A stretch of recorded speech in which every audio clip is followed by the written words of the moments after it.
So I'm your host, Adam Van Ord, Van Ord's Customs, and so every week what I do is go live at 9:45 on Thursdays to interview someone from our awesome scale community. And so this week I have Ikaika Farrior. I'm hoping I'm saying his name right.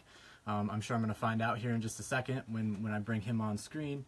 But I'm going to ask him a bunch of questions about how everything is going for him and some very specific pointed questions. So I am going to work at that process of bringing him on now, and then we'll get this thing up and running. All right. Add.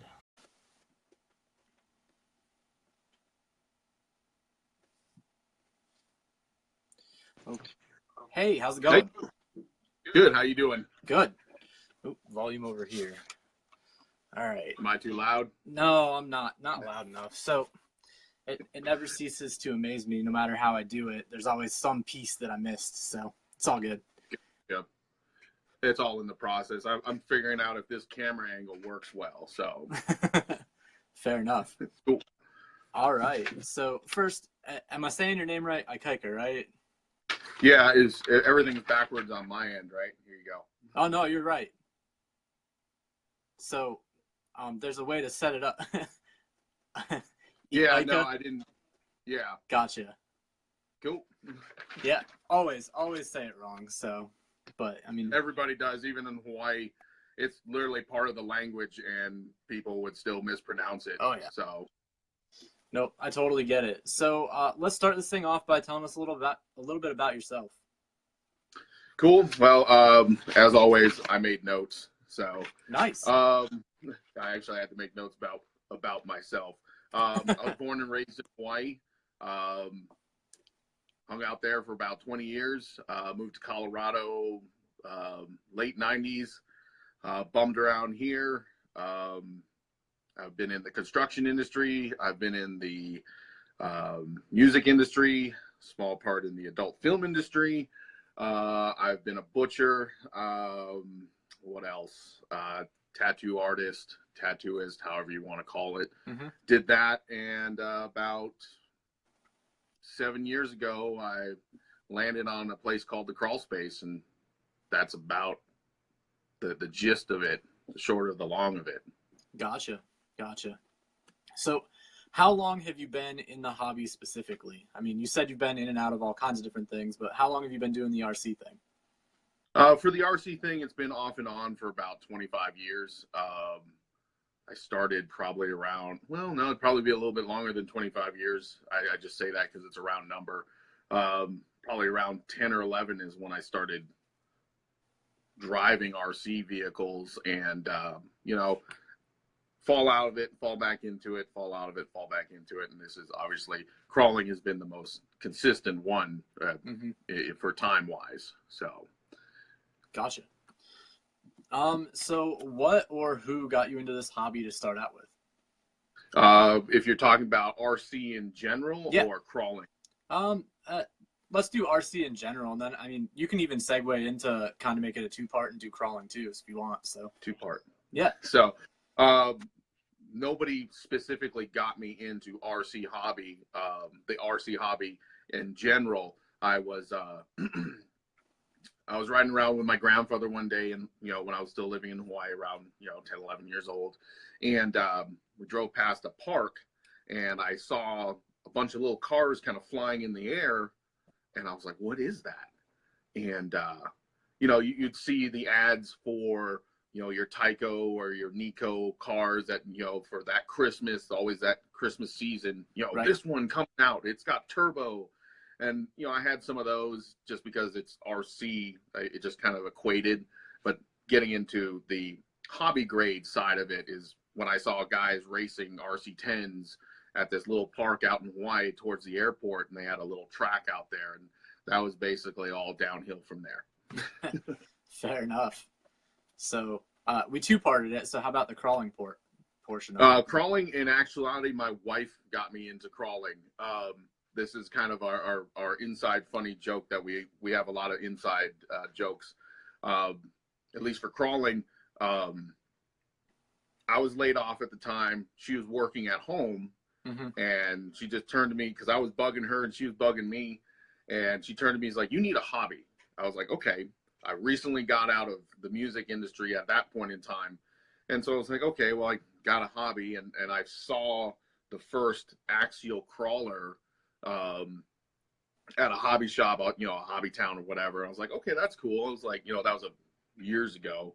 Mm-hmm. And then now my wife tells me, oh, go get a hobby, bugging the hell out of me. I was like, okay.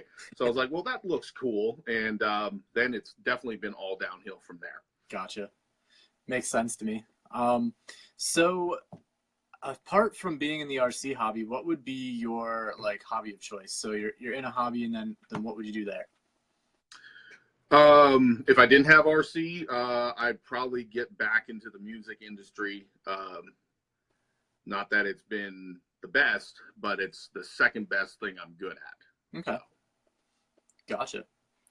Am I supposed to say hi to everybody? Because Kevin's over here saying Hawaiian. So what's up, Kevin? No, that's a good time. So I want to thank a bunch of the people for tuning in. I've seen, I saw Matt come in. I saw Josh come in. I saw Josh Gordley come in. There's quite a few along list. I've got like 40 some people in here with us, which is awesome. And I appreciate that, guys. Throw up some likes, some smiley faces, all of those fun things. No, it's all going to be the laughing faces because they're like, wow, this guy actually sells me RC parts. Right.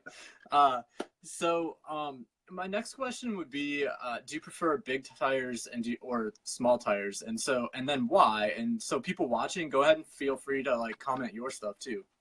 That's always a good time. So. Yeah, definitely. It's bad. I made my friend's girlfriends take a detour trip. Yeah, Andy stopped by. That was pretty funny.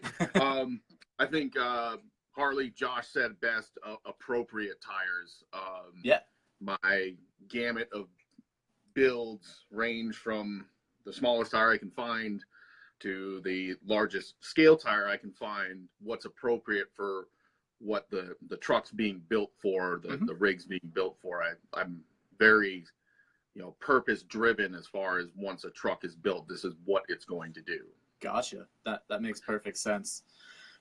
Excuse me. That kind of segues into my next question. And if you're purpose built on tires, my guess would be I can kind of see where you might be headed with this, but brushed or brushless? Again, I think it's appropriate. You know, you wouldn't put a brushless in a class 0 or class 1 unless you're really concerned about potential maintenance. You know, a lot of class 0, class 1 type trucks, the bodies are almost permanently attached, so trying to squeak a battery in there or maybe getting into a brushed motor might be a little bit of a pain. So you just drop that brushless motor in there. Again, for ease, if you're just trail running, you know, in the dirt a lot, we have a lot of iron in the dirt out here. So guys that trail run, it's like, yeah, let's get you into brushless. It's going to work. I prefer brushless straight up for TTC. The power, you know, the ease of use, waterproof, everything else I run is going to be brushed. Yeah. Gotcha. Makes sense. So I noticed like over the past year, like I was following the Jeep build you did a while ago, which was pretty sweet. And so I noticed like you really do some intense builds and they don't always pop up all the time, but like, what do you like the most, the building aspect or the competing aspect, and why? Originally, I enjoyed building more because it was a time for me to learn. Yeah. I've been told by numerous people that I build, they like how I build, and that's really cool. I'm just a guy that plays with little toy trucks at the end of the day.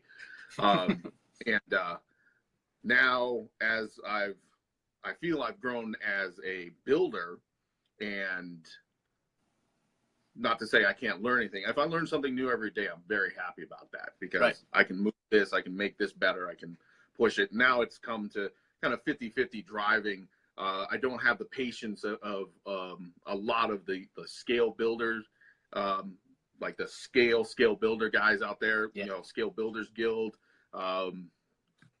Anybody that's putting down some really solid work like your Tri-Van, I don't have that type of patience. You know, personally, I'm never gonna knock it because that's just like, wow, that's an awesome truck. I wish I could do that. And now it's a focus on the driving and also the little tweaks. You know, okay, maybe I move this around. It's going to work a little bit better for me. Gotcha. That makes perfect sense to me. My next question on the list is one I've kind of worried about, but not worried, wondered about, sorry. Where'd the name the crawl space come from? Like, Um, again, a lot of what I do is based on past experience, and most of my time in the music industry kind of gave me what bore who I am today.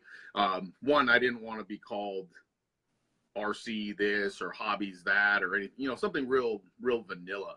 right, And first, the crawl space, once you say it, it's more of a statement than, oh, I'm at Ikaika's Hobbies or RC Shack or whatever. And right. to me, it's a brand. Plus, our first shop was literally like a space, like an 800 square foot space. So we're like, well, crawl space. So Right. Perfect. Um, what would you say your favorite part about owning a hobby shop is? getting to meet new people. We get all walks of life in here. Life to me in general, not to get too weird about it, I guess, but life is just a giant social experiment. And when you've got some straight up dreadhead, you know, Rastafarian dreadhead next to some, buttoned up white collar, some guys will understand, boulderite businessman, and they're talking, and you bring these people together. Mm-hmm. Because if they saw each other in the street, they probably never talked to each other. But you bring these people together, and you create the community. That's really, really cool. I got everybody here. I got 3-year-olds. I got retirees.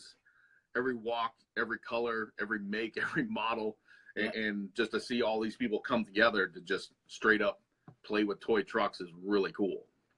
That's awesome. I think that's one of the coolest parts that I've seen in the hobby too. So, I'm a teacher. I run an emotional support program. So like I'm always paying attention to how people interact with each other, and the breadth of the amount of people that are in this hobby is just intense.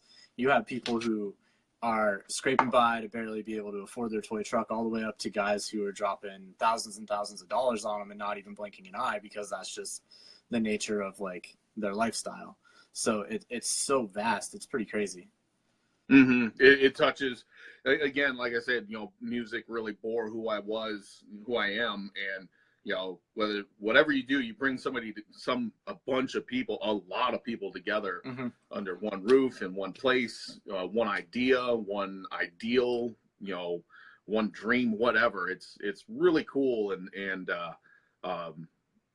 it's humbling also too, to just see this mass amount of people coming in, and not just into the shop to buy things, but I host a lot of events throughout the year, and I one event I literally see just waves and waves of people. Just it was a little scary the first 5 minutes, like, okay, here we go. So, yeah, it's I like that part about it. That's cool. There, I'd say something about money, but there's no money in hobbies. Fair enough. What do you think is probably your least favorite part about owning the hobby shop? Paying bills. Oh, yeah. Lots and lots of bills and adulting. Oh. Yeah, I basically live at this hobby shop to a point. And there's no, there's no slowing down of how everything rolls. If I have a bad month, the bills still show up. But, fortunately, again, we have an awesome community surrounding this shop. Right. And they allow me to keep doing what I'm doing. And, it's never me, it's never my wife or us, the crawl space. The crawl space is always the people, mm-hmm. That create these things, that allow us to do this, to bring it all together. Right. But yeah, bills suck. Fair enough, man. Bills suck all the way anyway, so it doesn't, how many trucks do you think you have built up until this time, if you could go back and count? Yeah, this is going to be a two-part, I guess. Okay. How many trucks have I built for customers, and how many trucks have I built for myself? Which one would you like first? Let's go with you. How many have you done for yourself? Honestly, maybe like 20 or 25, maybe even less. You know, yeah, probably about 25, maybe. Gotcha.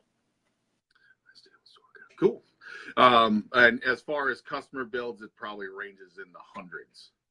And I'm talking like not just, oh, I wired this truck up, I built it, you know, or I soldered this Dean's connector on a truck, I built it. I'm talking like ground up, or at least, you know, yeah, mainly just ground up. I do a lot of ground up builds for customers, and God, yeah, at least a couple hundred. It'll never work. I'm reading what everyone's saying. No, it's hard. Terry? So the comments just keep going and going and going, and I'm like, it's hard to refer to all of you guys who are in there, and we obviously appreciate you. Otherwise, we wouldn't be standing here like talking back and forth on a live video feed. But so if we miss you, I apologize. Just kind of, it's like fast forward sometimes. Yeah, we can rack it. What's up, Johnson? Jeff, your truck is done. Now I'm gonna do a sale real quick. So Jeff's watching. I finished up his bob bed here. Nice. So hopefully he digs it. This is the red. This is the red RTR Mojave body. So trying to get that in there nice was really interesting. Because I can't hide it with paint. Right. So. But anyway, yeah, Jeff Sandin, if you're watching, hope you like your truck. Because we can only make it shorter, we can't make it longer. Perfect. So anyway, so the segue out of like how many trucks have you built? What is your all-time favorite one? It's probably my Class 3 TTC truck, Swamp Ghost. I was fortunate enough to work with the Tomlins out in Ohio to fortunately and bear with me this idea that I had for a giant TTC truck. They did all the steel work on it. Hell of a job. It's been holding up for almost 3 years now. Yeah, it's been a minute. So I saw it when it got built. It's pretty awesome. Yeah, it's in pieces over here right now because I'm getting it together for our TTC. Opening bid or standing bid right now on Swamp Ghost is 46, Dan, just to let you know. So, but yeah, a bunch of awesome shop. I guess rocks out there. Yep. Mike stopped by. What's going on, Mike? I'm not trying to take over here, Adam. Do it. Donnie going on. Everybody's jumping on. We can't scroll. No, I can scroll back. You can scroll up. It just goes for days. What's up? Josh just asked, how many trucks do I own? Trucks, probably like 1, 2, 3, 4, 5, 6, 7, 8. 8 trucks and about 2 boats. All right. Yes. Go ahead. All right. No, man. So when you've built all these trucks, and so you said you've built several of them, and you obviously don't have them anymore. What is one that you let go that you should never have let go of? Might have been like my first like official build. It was called the Whiskey Runner. It was a Parma 34 Ford cab, and I hand built the bed on it so it looked like a 1930s kind of moonshine whiskey runner. Did the bed in brass because I didn't have any welding supplies at the time. Wood panels, wood stake fences, dually, shortened the rear axle. I heard you become Newcastle in August, I guess. Dually, did it up. It was real easy at the time just because, okay, well, it's black, just like Henry Ford said. He's like, you can have any color you want as long as it's black. And so I went with that. And that was a good truck, and I think I got rid of it. I shouldn't say I got rid of it, but I sold it because I was looking for more performance. I originally, at least getting into crawling, I came from the comp crawling scene. Then I got into scale, just around 2010, 2011. Rock Snake, 2010, 2011. That's all we really had here in Colorado was comp crawling. So Oh, okay, gotcha. Right. I'm multitasking. I do this a lot all day, so I plan to show up back at Ohio. It's like, oh, my dance card is full for this year, guys. But we'll get all to that. I know Joe just posted something about Total Mayhem. I've got my notes and I'm sticking to the script with Adam here. So, anyway, yeah, I wish I didn't sell it. It was a real simple truck. I tell people, don't think about where your truck's going to end up if you ever sell it, because you're just going to be sad. And I know where that truck ended up, and I was sad. Fair enough. So when you build your trucks, what's one thing you won't ever leave off of a build?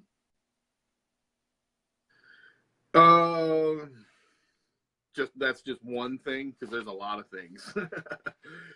Crawler Innovations foam, straight up. It's the only foam I use in all my tires. I suggest to all my customers, no matter how well a truck is built, no matter how well it's tuned, how sticky the tires are, whatever brand they are, whatever brand they feel is the best. If you don't have foam, that will make or break a truck, hands down. I believe in it, and Eddie has made an industry of foam, and there's a reason why, because it works. Right. I hear you there for sure. So to switch things just a little bit, you, over the last, I think, year-ish, got involved with a big organization inside of the scale community, which is the SORCA committee. And so why have you chosen that style of competition over the other styles of competition? So like you're involved to the point where now you're on a rules committee and all those things. Why have you chosen to go in that direction as opposed to more lean heavily in the other directions? Again, I came from the comp crawling scene, or comp crawling to start, and we had USRCCA or RCCA, whatever they're calling it now. I think it's WRCCA now, the World Rock Crawling or RC Crawling Association. We had those were the rules that are first placed in front of me. I didn't buy or build a sporty rig and try to go trail with it or whatever. Right. Shut up, Ben. So those were the rules that were placed in front of me, and then as scale took on more precedence, one at the shop, and then two, as you see the general public shift towards that. Right. I looked for a set of rules that was, concise, and readily available to the public. So, it wasn't the crawl space rules where, okay, you come to the shop and, well, this is what we do, and but I have to tell you all about it. Right. The rules are right there for anyone to access, especially if you're on RC Crawler. It's prevalent there, and it just made formatting events, because that's kind of what we do here at the crawl space, is just tons and tons of events. And that was right there, so I can direct new drivers, experienced drivers can reference back to it, and it gives us a better understanding of where, of what we're doing. Right.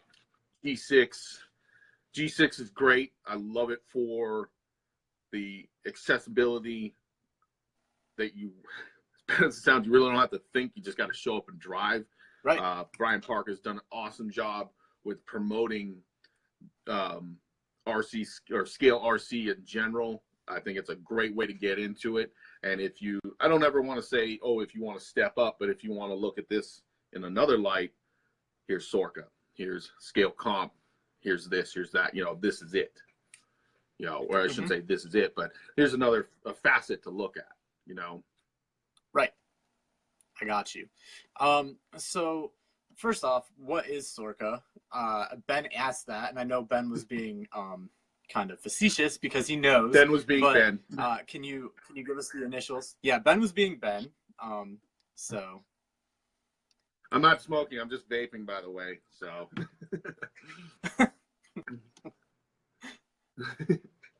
No judgment from my end.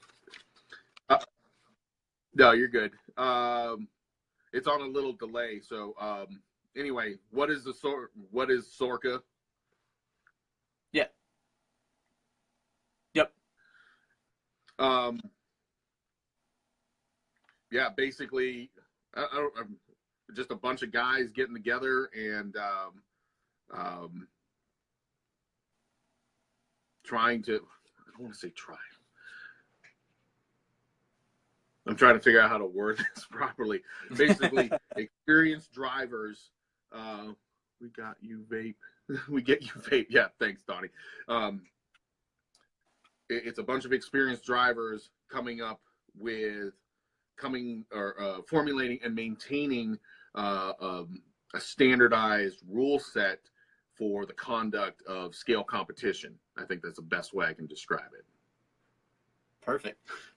So there's a lot of talk about Sorka committee. Who is that comprised of? And like, I don't necessarily need specific names, but like, how do they determine like, hey, you're on the Sorka committee? Like, where does that come from? That goes back again to my original or my previous statement. We have a gaggle, the Brady bunch, if you will, of experienced drivers, builders, event hosts, people have judged for eons. It's a great group of guys. I learn a lot. The input is really great. We fight a little bit. We have a tiff once now and then, but I think it also shows the passion. National Rule Set designed to keep all of us playing in the same level. I'm reading what Ben's writing. Yeah, what Ben said. Everybody read that. Okay. But we have a great group of guys, and you can truly see the passion that everyone has in this hobby, and it comes through with the rules. And as far as how we're picked, I made a story once. I'm trying to be funny, but they're funnier. So basically, potential members are nominated. And then we fill out a little questionnaire, and then we engage in a very specific ritual that involves virgin sacrifice, trial by fire, and lastly, beating. The old trial by fire, yeah. No, that was supposed to be funny, but the delays kind of kill it. Anyway, I got you. We're basically we're nominated for what we've done. I guess our presence as far as going to events, being at events, hosting events, don't read comments, and things of that nature. And again, I think we've got a really diverse group of guys this time around. I'm just a year into it. Yeah. So I don't truly have a judge of how it's going per se, because I just when we started doing scale comp, these are the rules. That's it. That's what I go with. I guess not to be a follower, but it's like, well, I'm not going to contest a rule set that's been set up by people that have come before me. It's those guys have done it. They're saying this is how we like to do it, or this is our idea of it, and so I ran with it personally like that. Okay. I got you there for sure. So I'd like to say that I think that the committee as a whole and you are doing a good job of shifting and keeping up with the times, but what do you think are some of the biggest challenges faced by like the Sorka committee as a whole? Time. It's time. We move, in the past, before say Facebook became prevalent within the scale RC community. We had time to process, we had this idea about a rule, maybe a change. We saw something at nationals last year. Let's talk about it. And we had, maybe a couple months to talk about it, and then, go through the process and then present it to the public. Now, or at least answer questions for the public. Now we literally have weeks, maybe days, sometimes hours to answer a question. We have the Sorka Facebook group, which is designed, or the idea was designed to answer questions for new drivers, anything like that. And, you know, if one of the guys, you know, a lot of us, all of us work day jobs. We don't just do Sorka 5-6 days a week. You know, I've obviously got the shop to run. I tend to be online a lot more than everyone else because my business also survives online as well. Right. But if a question comes up, we might have just that day to answer it, and just to get that driver or that person headed in the right direction. And you know, then before it's like, well, how come you didn't answer my question? I was like, well, we're kind of all busy, you know. We'll get to you, I promise. You know, checks in the mail kind of thing. And but as a whole, that the process works. We're just trying to keep up in speed with getting all this information to everyone. We've got so many people coming into the hobby. It's I had a new driver. He's like, I've only been doing this a year, and I can see how big it's gotten. You know, but he's like, well, I'm not a really good judge of it. I was like, well, I've been doing it for so long, or long to a point. It's not that you can't see. My vision just goes a little longer, or as far as just seeing it explode. Right. So, I agree. I mean, and it is exploding, and it's getting really big. And I just want to thank you for fielding some of those questions. I tried to keep them fairly like informative. So everybody, thumbs up, Ikaika for answering those questions on the Sorka stuff. I would have been remiss to have not asked them, but at the same point, I tried to make them as moving in the forward direction as I can possibly make them. So. Who are your influences in the scale community? Who are the people you're paying attention to, looking up to, following? And if you were going to pick someone who I should be bringing on the show in the future, who would it be? Yeah, as bad as this sounds, I really don't follow anyone. I mean, I take a broad stroke as, you know, everything I take in, you know, online, locally, anything like that is just a broad stroke. I process information a little bit differently than most people. And as bad as it sounds, no one really stands out. I see what people do, and I pick one little thing that they do, and it's like, okay, that's awesome. That guy's badass at doing that. You know, somebody did a scale engine bay interior, and it was just legit. And I was like, that's awesome, kudos, thumbs up. But then somebody over here is doing amazing paint work. Cody with CBE does really awesome paint jobs, and I was like, I've tried my hand at that. I'm a one can Sam. It's just, that's it, one color, we're done. I can touch it up if it gets scratched.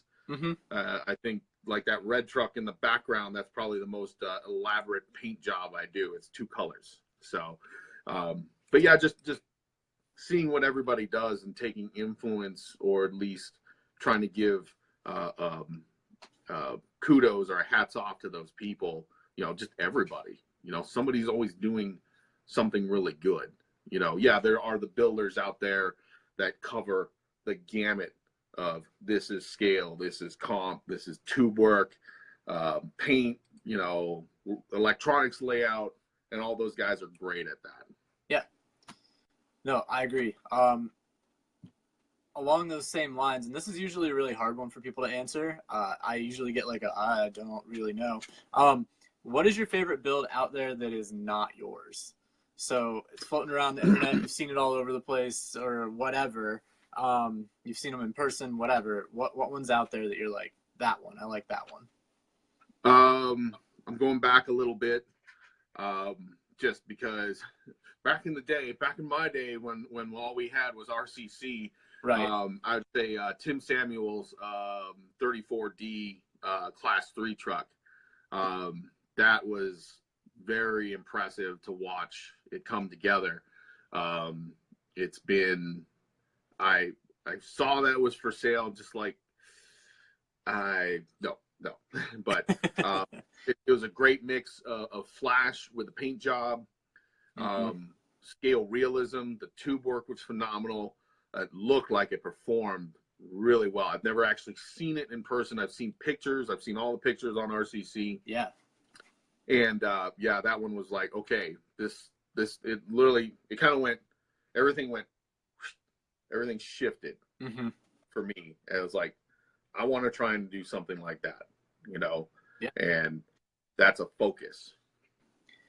Nice. I agree. That was one of my favorite builds, like a long time, like a while ago as well. So when I was on RCC and I was following you and Tim and a bunch of those other guys like Josh and everybody, like I was following all those builds along, and that was one that definitely stuck out to me because nobody was building in that style. It was very different, and and that's kind of where I live, is in the world of different. So. We can tell by the tri-van. That's right. Seeing that in person, dude. It's very cool. It's like a sleeper, you know. It's like, okay, well, that's new. And then, you know, it's, for lack of a better term, it's very simple on top. But once you flip it over, it's just like, okay, that's where the meat and potatoes is on that truck. It's very cool. And yeah. Thanks, I appreciate it. So. I know that you plan to travel a lot. Like we talked about last summer when I met you at KOG, that you like to get around, go see events, so on and so forth. Where are you headed this year? Let's see. I should have brought my schedule. Scale Nats is the big one for me always. Scale Nationals. We're going to be heading down to Tennessee for that. June. I'll actually be not just attending, but hosting part of the '06 Total Mayhem Fest down there. That's going to be my first one. Yes, June 3rd, as Joe mentioned to me in a comment there. It's going to be my first time down, actually going to New Mexico for crawling. I've been through New Mexico a lot, not for meth, but for music. But getting down there, because the terrain down there looks amazing, and I've actually thought about maybe doing Scale Nationals down there, or at least helping out with that, but that's a whole nother story. I will not be I'm sorry guys, I will not be able to attend K&K because my schedule here in Colorado is so full with events. I'm not sure about KOG.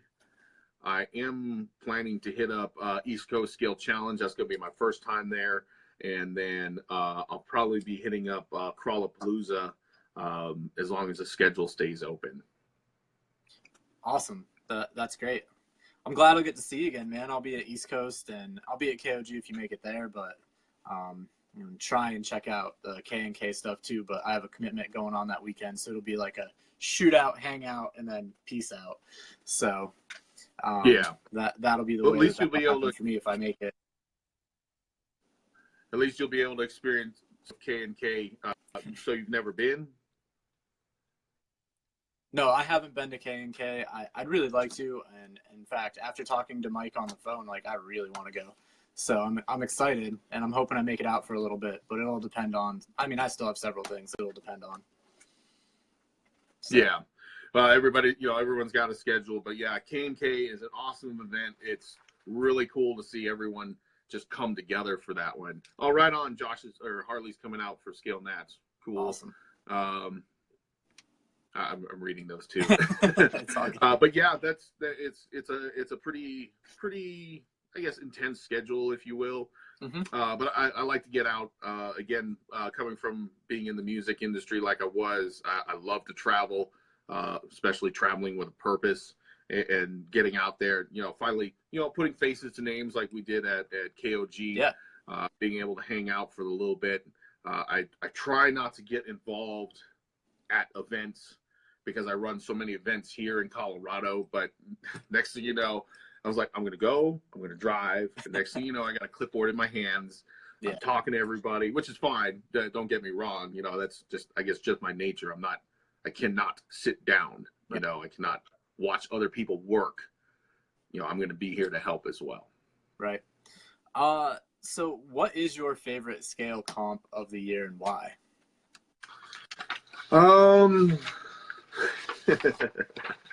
I would say some people would think I would say scale nationals, but actually it would probably be the Colorado scale off that we do here for our Colorado scale series, you know, as a state series or whatever.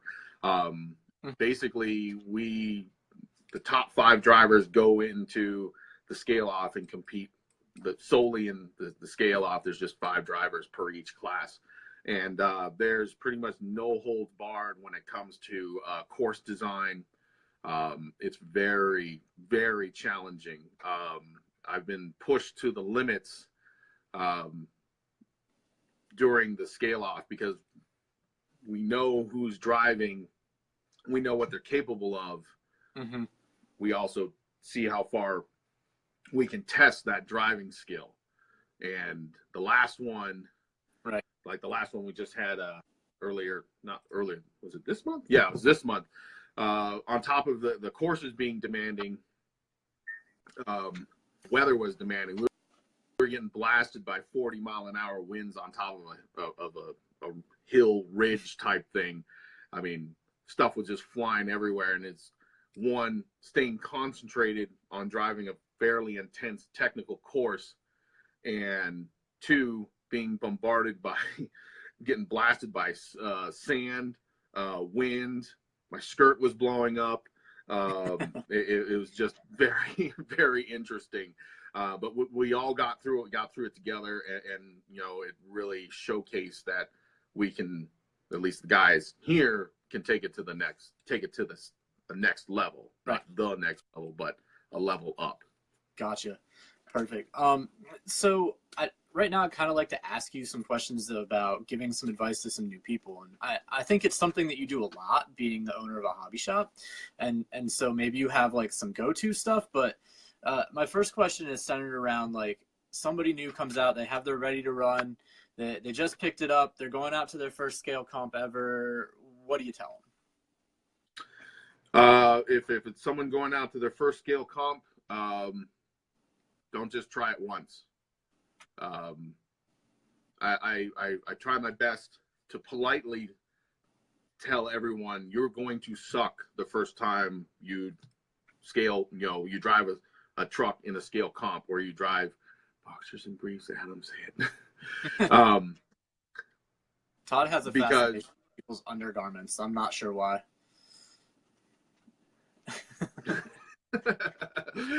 And moving on. No, I wrote it down on everything. All right, congratulations, Todd. Thank you. Anyway, back to the question. I scale comping, you know, at least competing for the first time, like driving stick. No one is born knowing how to drive stick shift. You know, you just don't pop out of the womb, 16 years old, you jump in a Ferrari and be like, I got this, you know, and because you don't. You're gonna grind gears. You're gonna headbang your way into off the starting from a green light, and you got to keep trying. You know, you can't just do one comp and say, "Oh, I suck. I'm terrible. I'm never gonna do this," because I sucked for like 6 months straight when I first started competing. Mainly in comp crawling, because I was going up against some of the top guys in the nation here. Right. And to me, treat it as a learning experience. Your first comp, your second comp, your third comp. Every comp should be fun, challenging, but also a learning experience. Interesting, way better than I scale comp. And to continue on, you know, that's to not give up. That's a lot of points, but it's all in the general idea of it. It's perfect, and I love it. So along those exact same lines so here's your advice to go to the comp, and then they go and they're like, oh, well, my truck didn't do what I really wanted it to do. What is your follow-up advice for, like, now that you've gone, you see what you're up against, what do you tell them for the truck? If there's one thing to say, it's the old adage, where the rubber meets the road, it's tires. You know, aftermarket tires, and I'm not naming any names. any aftermarket tire is going to be usually a lot better than the stock tire that comes on the truck. And that also too allows the new driver to express himself. Well, I like these tires for this reason. Mm-hmm. Cool. I like these wheels for these reasons. Cool. Because all beadlocks, no matter what brand they are, they all serve the same purpose. Right. And I sound like I'm talking to someone at the shop, so that's why I slightly ramble on a little bit. But yeah, tires, wheels. If you wanted the list, I got the list. Weight, get the battery moved up, get the weight moved around, geometry, physics. I mean, this hobby encapsulates so much that you thought you didn't need to pay attention to in high school. Why do I need physics? Wheel time, get out and learn your truck. That too, yeah. Time behind the wheel. Why do we study geometry? Because I'm not going to be building any buildings lately. Well, the geometry that you learned in high school also applies to these little trucks. Right. The physics fell asleep in at school applies to these trucks. Then sometimes it just comes down to pure luck. Hey, I agree completely. I had one season where my luck was always bad. No matter how the truck fell, no matter how it rolled, it always was bad. And I've had seasons where every time it would mess up, it was good luck. But every time, the 1 year, man, it was just bad every time. Some of the nastiest positions. Did you have a new truck for that year? Nope. Just like, say, was it the Space-Acorn or? It was like the old version of the Space-Acorn. It was orange before that, and so it just Gotcha. Basically the same truck, just not quite as updated, not quite as dialed in. But I mean, gotcha. That's what it was pretty much the same truck, but every time it was just bad. And there wasn't really a rhyme or reason. Like, I could drive the wheels off of it. It just, if it messed up, it always ended up in a bad position. So it's all. Were you running on the same? Were you running on the same terrain you were the previous year? Yeah. Interesting. Yep. Maybe it just wanted a new paint job. Yeah, I think I just really needed to go with like an outer space theme with a unicorn, and the magic happened. So I don't know. Did you sprinkle some fairy dust, some Van Ort's fairy dust on that? Little unicorn horn dust, and we're good to go. Bones of my enemies. So how does someone go about learning all of the tips and tricks and figuring out all of the things to like keep them rising up the ladder? And so this question's for you, but also I'm kind of going to call on the people watching and say, like, post a tip or trick, like give something that if somebody's watching this and they're like, oh, hey, these guys are talking, I'm going to watch their video, and they make it to this far, because they'll probably will have quit forever ago, because they'll be like, what are they even talking about? But if somebody stumbles across it, like, hit them up with some tips. Keep learning all the rules. Yeah. Learning the rules. If you're going to scale, if you're going to compete in scale RC or comp crawling, learn how to judge. That is huge. Always crawl with someone better than you. That's one way to do it. Joe just mentioned always crawl with someone better than you. That's a good one. Can I squat? Don't believe everything you read on the internet. Yes, Andy is absolutely right. My one tip, RCC.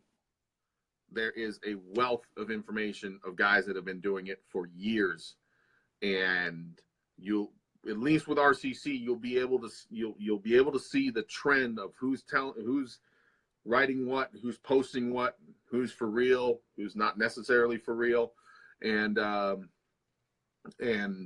you'll see how they do. You see what they do. Pay attention. On top of judging, watching the other drivers drive. Anyone that's been to nationals or a comp crawling event, it's like a golf tournament, because no one's talking, no one's texting on their phone, no one's jack-jawing, nobody's telling jokes. It's like surgery. Mm-hmm. You've got like a surgical theater. You got the doctors working on the patient, and you got everybody else watching. Yep. And that's huge. Shelving the sea helps get better lines. Get the fuck out with that flex. Yes, that too. Articulation is highly overrated, everyone. Just so you know. Okay. Swamp Ghost runs 90mm shocks, and everyone's like, "Oh my god, it does so much." It's like, yeah, it's just 90mm shocks and proper geometry. Mm-hmm.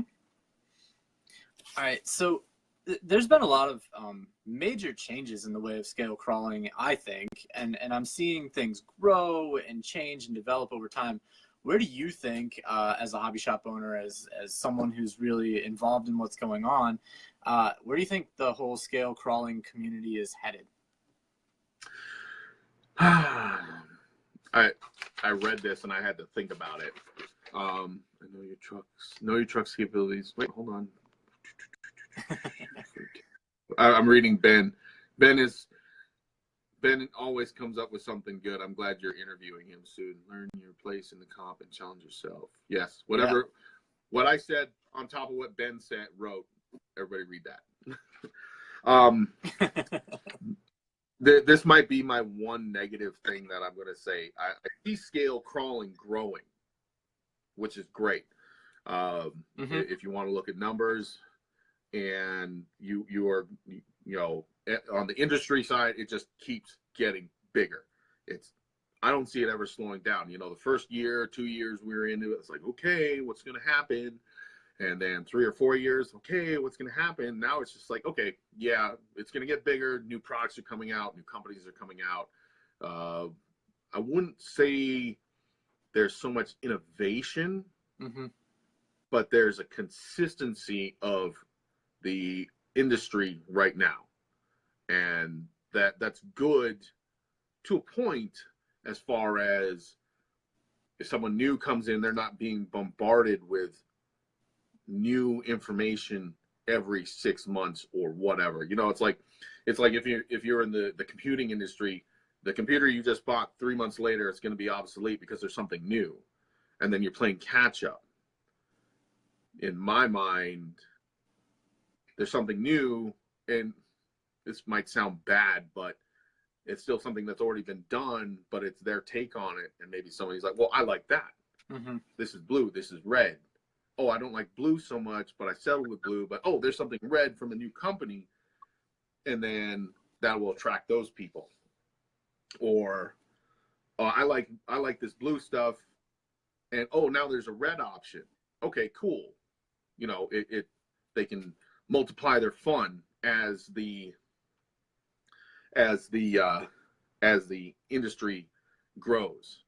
The one negative thing I have to say is I'm going to sound like a total dick right now. The involvement of drivers in the hobby as a whole is slightly decreasing. I'm not as old school, say, as Josh, but I took the time to look back to see what the guys have done before. A ready-to-run scale truck, performance-wise, wasn't really available to all the old-school guys, and now it is, and you kind of have this plug-and-play ease of use. Tires, the bead locks work great. That's cool. We've got foam that works, instead of like, oh, we're gonna cut up a mattress and a memory foam mattress and cut it into stars and stuff it in our tires and hopefully it works, or we can throw BBs in it or whatever.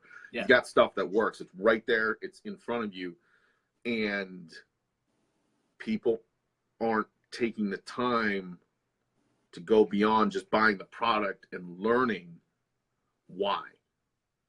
Yeah. And I do my best to inform people of that so they can get into the hobby more. BBs in the tires, yes. Because I don't expect anyone to live this as much as I do. I'm don't yell at me. I'm balls deep giving it the reach around on this one.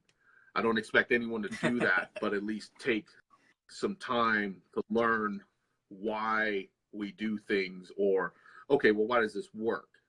Why am I buying these $15 foams? I can The foam in the tire is fine. Well, this is why. But then also the why is also the how. Why do we need it? Well, we needed this. Well, this came about. And then we have innovation. We have an industry grown. People don't tinker anymore. Yes. Derek said it well. He doesn't tinker. They just want it on their truck and go. Yeah. And yes, more people need to know why they do what they do. Yes, Dave is correct. I get paid very well to build a truck for someone. And I'm somewhat of a devil's advocate. I've had people hand me thousands of dollars to build a truck because they didn't want to, but they wanted to play with it.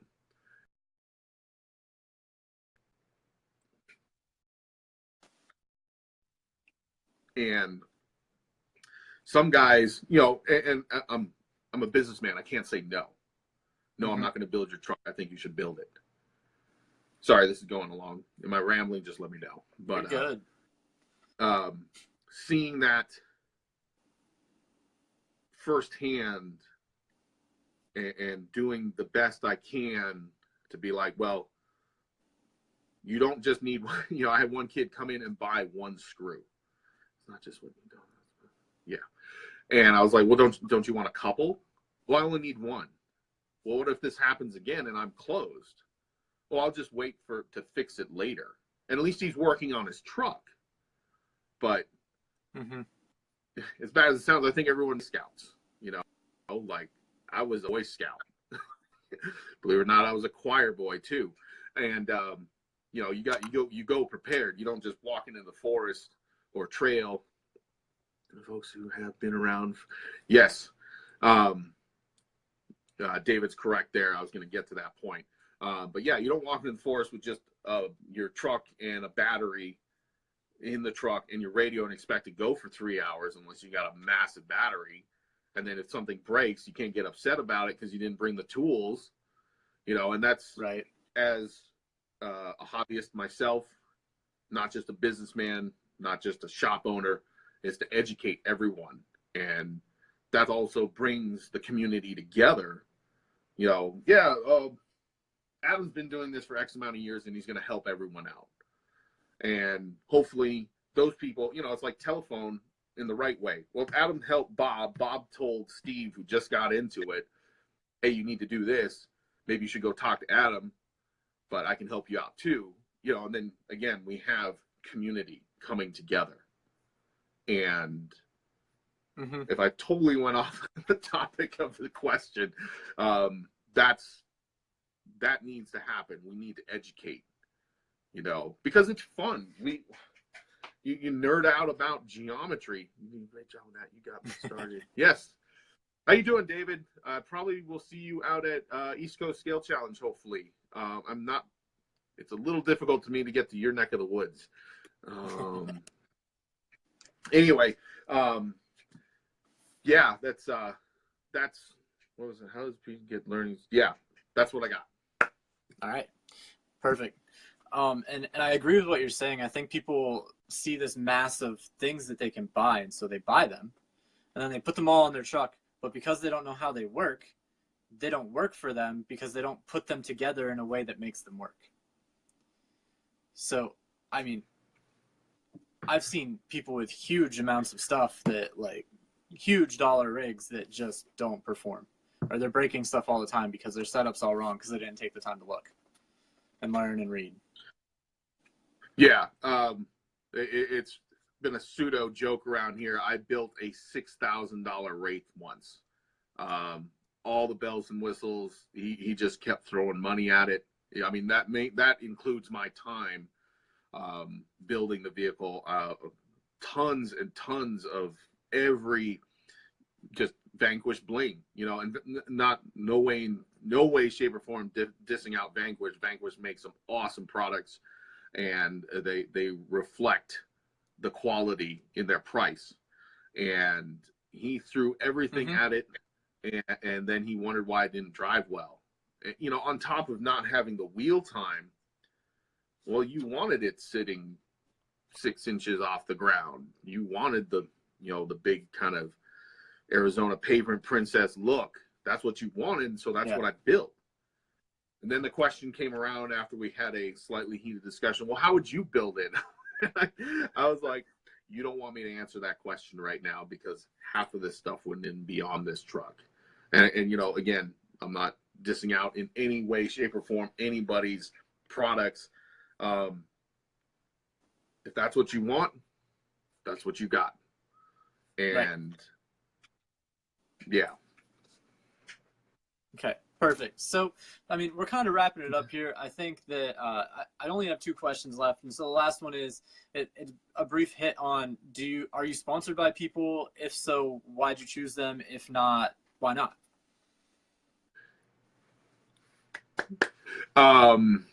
I actually dropped all my sponsors.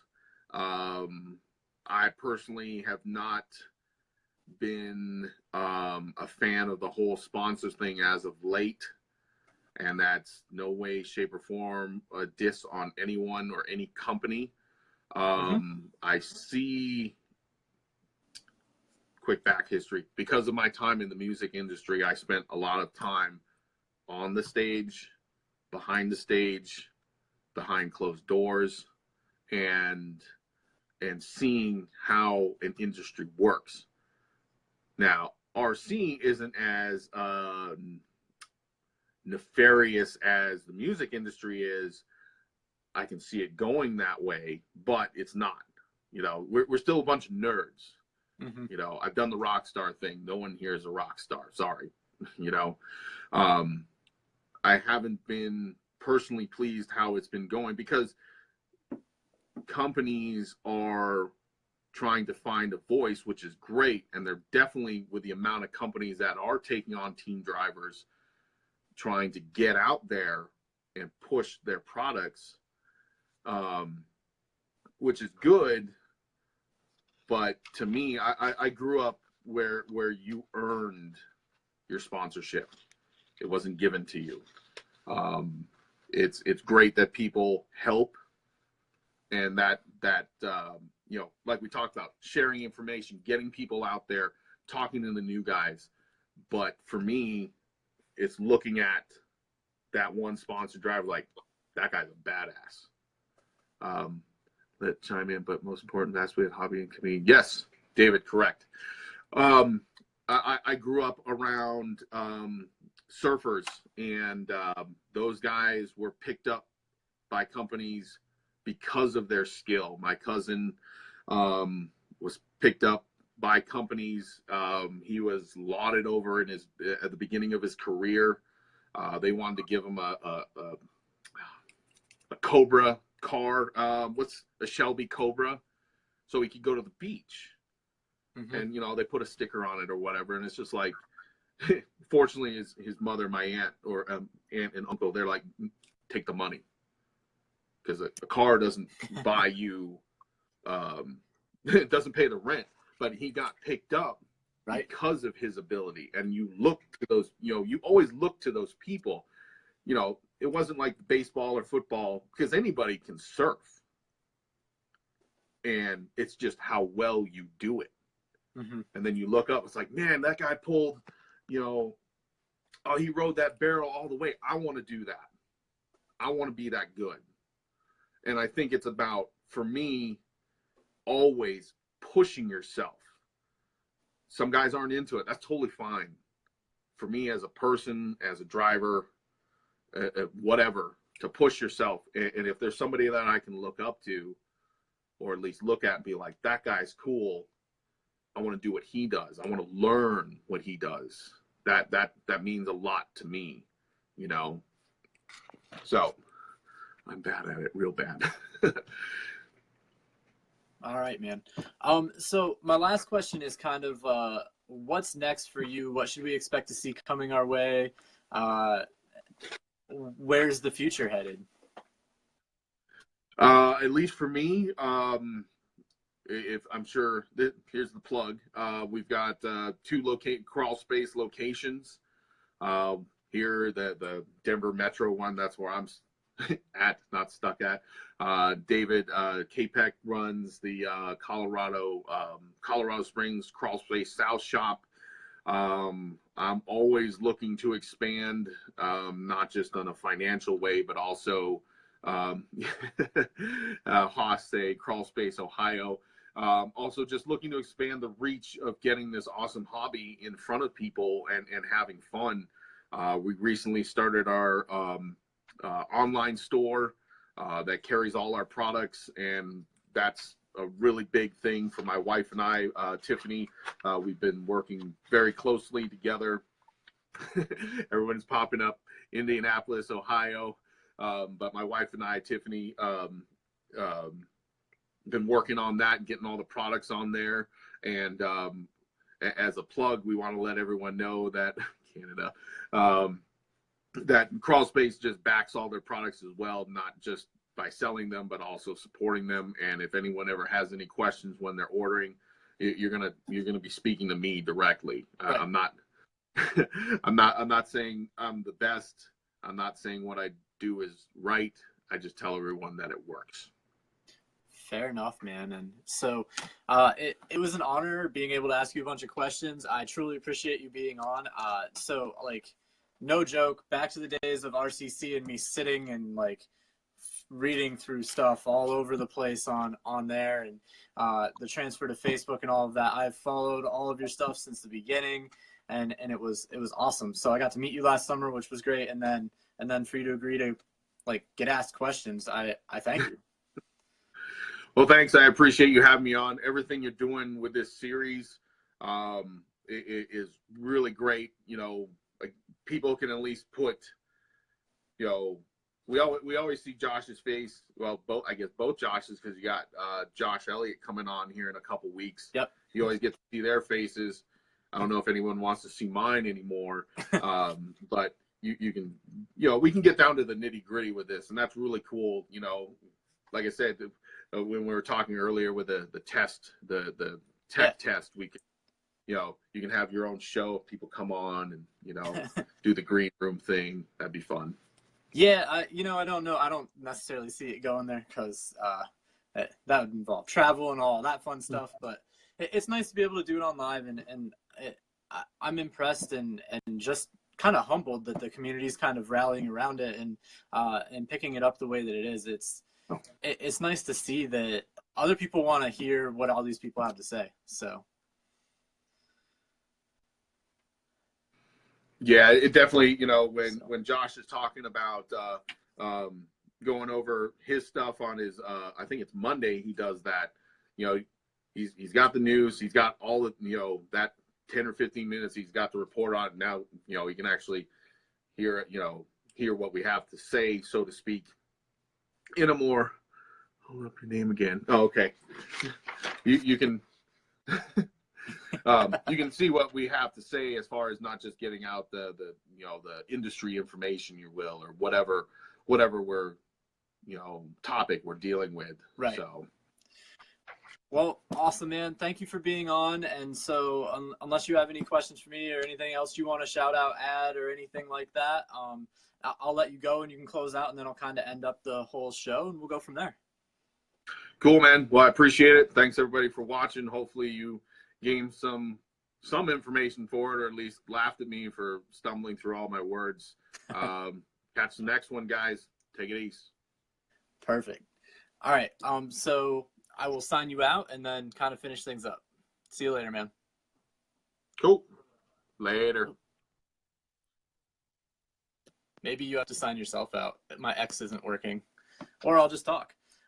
So anyway, basically, if you tuned in late or you're showing up now, first off, give Ikaika a bunch of thumbs up, wows, hearts, whatever you want to do. Hit some emojis and stuff, and kind of thank him for being on for me. I truly appreciate all the support from him, all the support from you guys.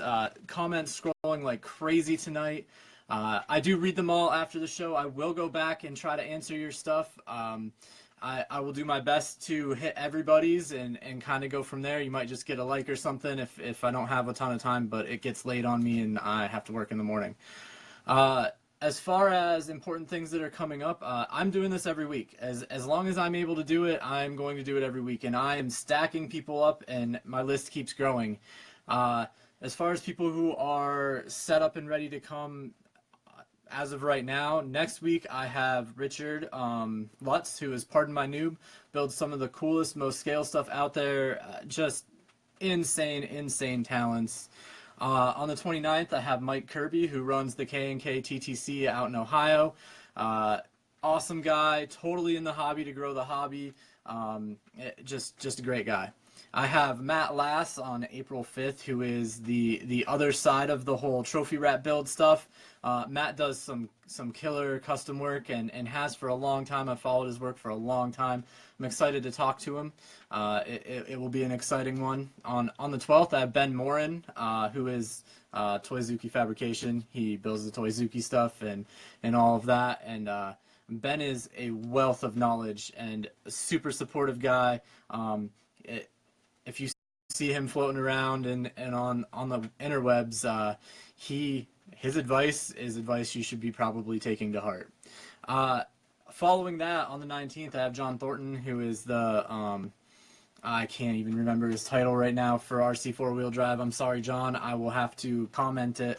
But he is working for RC four-wheel drive now. He started the whole East Coast Scale Challenge thing and then a bunch of Scale Challenge events all around the country and some in Canada.